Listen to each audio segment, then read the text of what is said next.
RIMCO की Maheiroi Singh Taramna Okkhre Rashtriya Indian Military College Dehradun Parents Association Manipur na sinduna si college asida hauzik mahai tamliba Maheiroi Singh amasung college asidagi handakta NDA pass tawkraba Maheiroi ani okpagi tharamama ngasi Thoubal district ki Khangabok Mayai Lekai Community Hall da pangthokkhre tharamadada Khangabok Assembly Constituency gi MLA O Surjakumar Khangabok Zilla Parishad ki hanagi member KH Rajmohan amasung Manipur Amateur Khokho Association gi General Secretary M Madhusudonna mathang sitna thoram gi athoiba mithung thoram mapu amasung akhanaba mithung oina sarukya khi thoramadуда handakta NDA pass tawraktuna Indian Military Service ki lieutenant oina thabak puraba RIMCO gi Maheiroi Khangabok Mayai Lekai dagi Khundrakpam imogi machanupa Khundrakpam Thanil amasung Bisnupur district ki oinam khunau dagi oinam ibom chagi machanupa Kelvin oinam anibu khudol potpidun ikai khumnaba utkhi loinana hauzik Manipur dagi RIMCO da tamliba Maheiroi Singh dasu achamba khudol pot sing piduna ikai khumnaba utkhi ngasigi Maheiroi Singh Taramna okpagi thoram adugi athoiba mithungi warol pibada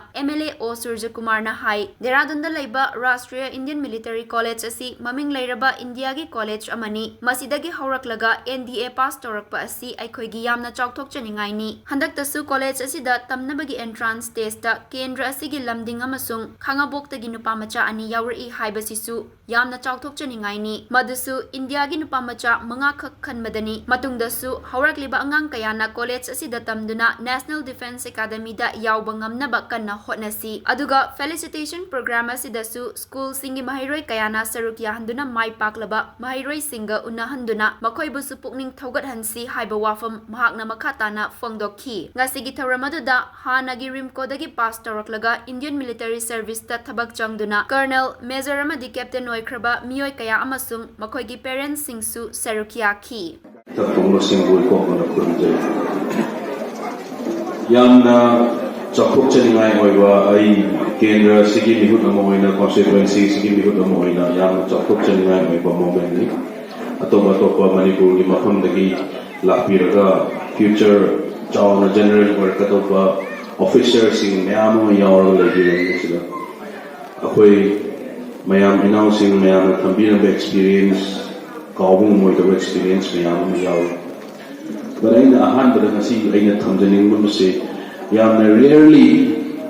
akoigi laiba institute asigi Manipur gi oiba parents association sinba haibase yamna constituency amada kendra amada sinba haibase yamna rare oibani aina mukena pajaranga dawdi satra sing inspired tawnaba akoiba laiba satra mayam sing sisu maximum student mayam je kawraga kawbiramagadi mukena ai hena successful oigadra haide moi success story mayam je taraga mokoida and inspiration inspire oigadra haibagi aimoda khanjai aduna sigumba akoigi ama silaka taragadi function matung silaka taragadi soidana students singsu incorporate to view kawbiganu samna haira matamda nasai now amna thamamegre